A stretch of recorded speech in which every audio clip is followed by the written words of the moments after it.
So we're going to step into the Seafloor module now and explain a little bit about the contour data. As most of you may know, who's familiar with Olex, Olex has a bottom sharing program basically. It's a free program operated by Olex, but you're able to get all the data we have when you buy a system if you agree to share your data in the future.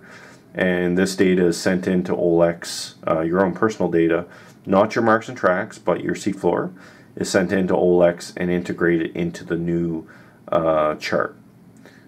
So basically it's a crowdsourcing. As you can see, all the blue here is where we've shared data in Canada here over the past probably about 13, 14 years now. I believe since 2003, I believe, so about 13 years. And it's grown exponentially. If you look at some of the areas here off Nova Scotia, very well covered. If I click on boxes, this actually shows me the measurements from the echo sounder. Okay, so if I zoom in, I'm seeing an actual measurement of the echo sounder. So simple concept, but and again, you see the speed that I'm moving the system around with all this data. So if you look here, you're seeing contours that are generated to give better detail at the bottom. There's a bunch of different modes you can use to see those contours. Of course, the lighter blues are the shoals, and the darker blues are the deeper areas. If we move around a little, you see some really good detail from some of these areas, especially considering that, you know, with a normal C map, or any map, sorry, not a C map, but a electronic chart, I guess would be the way to put it. I can look at an area like this spot right here where, you know, I see some decent detail. You know, not too bad for navigation, but when you lay over an Olex chart now, there's just so much more information. So you can see from these shoals here, as you point them out, these shoals here are not even marked on the chart. Again, there's a bit of a hole that extends out here, not on the chart. Another shoal here. So if bottom information is what you're looking for, or if the bottom's important for the type of fishing you're doing, it's a very, very powerful tool. And with the data sharing, the data is just exponential to what you'd get with your own boat. But that being said, it still works really well for areas that you're just fishing yourself. There's no one else there. So you have a couple different views there. I'm just going to shut off some of the charts here so we can have a look. You have the regular contour view, and we'll zoom in and see. So we've got contours here. If I look down at the chart, it says depth contours every 2 fathoms. So I've got a depth on my cursor, 48, 50, and you'll see it's dropping at a rate of 2 fathoms per contour. 60, 62, and so on as it comes out and drops out off the edge here. So that's the basic gist with the contours. Again, you've got a scale. There is an automatic setting now for any older users of Olex. This is a new feature that came out in 8.8, which is again a free upgrade. It will automatically change the depth scale. This is a depth scale from say 0 to 225. So anything out in around the 150 fathom range is going to start being a darker blue. If I go and do this manually, you can see what I mean. If you've got this set too low, I'm at 134 fathoms here.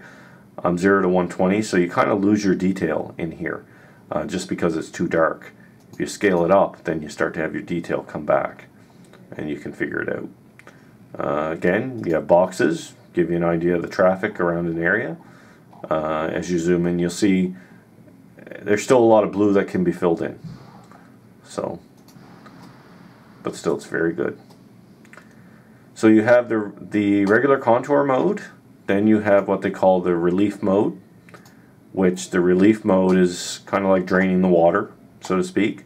So if we look at some of these areas, for instance, very interesting. You have a contrast adjustment down here. You can view it in a grayscale or in a blue scale, and you have kind of like a sharpness or contrast. So there's down to nothing. You can start adjusting that sharpness there to really get detail. Now if you go too far, it's a little too busy. But again, you find that happy medium of where that really shows you the edge is good. So the one thing a lot of people aren't quite comfortable with is the, you'll see the left and right here. And as I change, it gives you a different view. So I guess the easiest way to explain it is to explain if I was to put this wall here, for instance, and I'm looking at a wall and I shine light from the right side, it creates a shadow here on the left. And you'll see this if we come in and look at an edge. Let's look at this edge here, for instance. So if you look here, we're shining light from the right, so light's coming from this direction. So see how it's all white here, basically like a reflector. And then on this edge of the bank, it's kind of shadowed or a little dark. So if we switch that to left, then you see it from the other perspective. So this edge here is much more prominent now because you see the shadow. It's still there in the white, but it depends how you want to look at it. So it's a little different from each way. Okay. So you have that type of view. Then you have the 3D view, and I'm just going to take and pop a mark on something here. One of these features here looks pretty good. Go to eye here and take that off. So I'm going to go here and have a look at this and see what this looks like in 3D. Shut that off and shut that off. 3D. So we get a little window. You can do 3D on a dual screen setup as well. We go get camera. So when I click get camera, it brings the camera inside my computer screen. So I can click on my camera and zoom in on that point if I want. Come right in on that. And you see it there in the small 3D window. Or I could do it this way, which is easier. I'll leave it where it was, and I hit get camera, go to full screen. I see my mark in the distance. I click my leftmost button and roll my wheel and it zooms right in. So the left button is in and out. The rightmost button, I click and hold it and move. It's kind of like a tilt up and down. So I can sit down on the bottom and look up, sitting on the seafloor bottom, or I can be up looking up. Okay, so you can pan and tilt around. Now you also have another feature here. I'm just moving around. You have another feature here where you can adjust the magnification. So right now this is the naked eye. I can click boxes on and I can see where the boats had sailed. So some traffic, but not a ton, but it gives you a good general layout. I can go to here and I can say I'd like to magnify it a little bit. And it exaggerates the bottom quite a bit, but it does really show you some of those small areas of little crevices and things like that.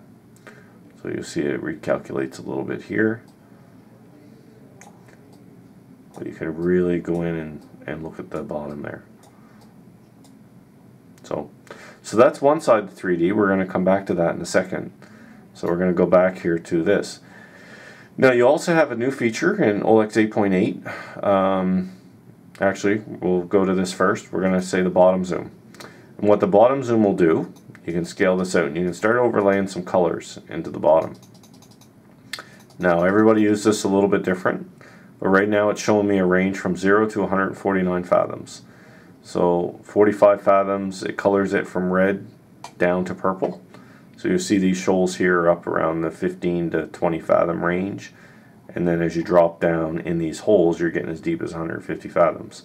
So the one way people use it is, let's say I want to follow a 94 fathom edge, for instance. I can zoom this in, I can set this first number to 94. And when I set that, this red line, wherever red meets blue, will be 104 fathoms. Or sorry, 94. So it'll be 94 fathoms. I zoom out. I can look, oh, here's 94 fathoms over here. There's 94 fathoms over there. Wherever you zoom out on the chart, up in here, that's 94 fathoms now. So I can see by using the shared data and using this bottom zoom tool, I can pinpoint depths that I'd like to look at and color the map accordingly. So this works in shallow water as well. So I could be in here and I could say, you know what, I need to know where 22 fathoms is. You can scale this first number here down to 22. 22. That's a 22 fathom edge. So much easier to do that than to follow a contour line. But you can do that. You can do that with the contours as well. Just the regular contours and not the relief. See, there's the relief mode or regular contours. Okay. And the last but not least thing, the new feature that's out is an automatic bottom zoom. So I can come to a chart like this and it looks inside your screen. I need to have the relief on and I click this button here. And what that'll do in one button click, it'll highlight the shoal-less areas within my computer screen here. Okay? And the purples are the deepest areas. So as I zoom in, you're going to see it change. Because of course my screen has changed what's inside my screen. So looking at this image right here, I can pick right away, I know where the top peaks are in all this area, and I know where the deepest areas are. And you can tell from the other areas as well that, like say this spot, it's a little bit red. So it's not as deep as, or sorry, it's not as shoal as here, but it is deeper than this green area here. Which again, you can tell is another low-lying area. But it goes from red to orange to yellows to greens to light blues, dark blues, and then into purples. So as I zoom out, you'll see that image is changing again because the water depths are different. But there's a pretty interesting picture of Atlantic Canada.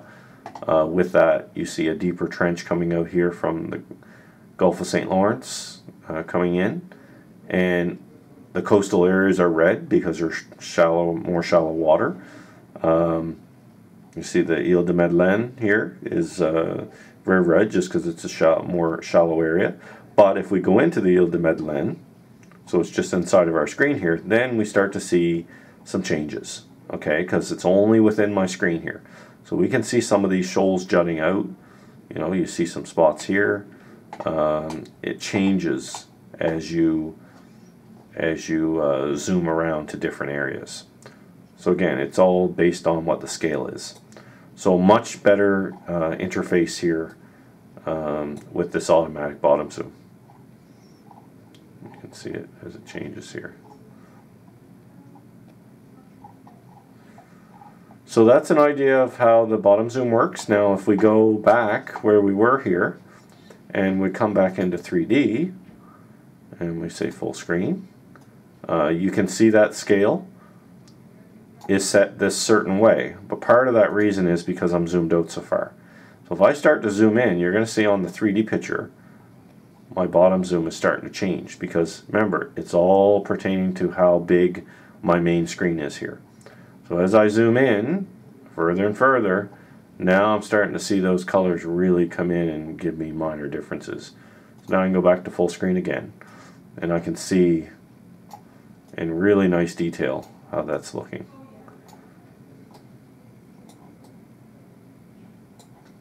So again, you see those little holes there.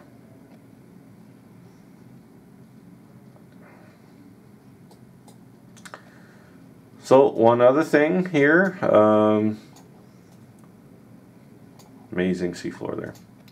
So another thing here, let's say I wanted to find out what the bottom looked like from here over to here on a profile run. I can bring a circle down, I can bring another circle down and stretch it across where I'd like to see. And I click profile. So if I look at this profile, I can see here my cursors are linked. I can see it goes down, goes deeper, and it starts to shoal up really high. Okay, and comes across, you know, a few bumps and nooks, and I come here and then I say, oh, look at that little spot right there. It's a low spot. I can click on it and you'll see it drop the mark in there. Okay, let me go here and change my default event mark to, go with a green one, for instance, green X. So again, I scroll through here and I click green X. I click down that bottom spot, green X. So the cursors are linked, and again, it shows me here from the highest point along that line to the lowest point, is a 93 fathom difference. So could be a useful tool. It'll also show you that along the ship's position as well, just to give you an idea. Let's go back here and go to the center of the boat. So here we are sailing across, and you see as I zoom that the coloring changes, right? To show me a boom, look at all the shoals here. Okay. Again, you can use that in 3D. We can go auto, see where our vessel is. I can zoom out a bit and see where that is in 3D. Where I'm sailing across, you see down on the bottom here. And again, you can adjust magnification however you want to do it. So this module was a little bit longer, but I think it all pertains to the same type of idea of the 3D imagery, the 2D imagery with the colors. Again, many different ways to use the system. A lot of people like just this system here, just like this, the contours. That's the real strength. Everything else is a representation of the contours. Again, AIS, ARPA tracking, I'll do in the next module, but this hopefully gave everyone a good idea of how the system looks and works.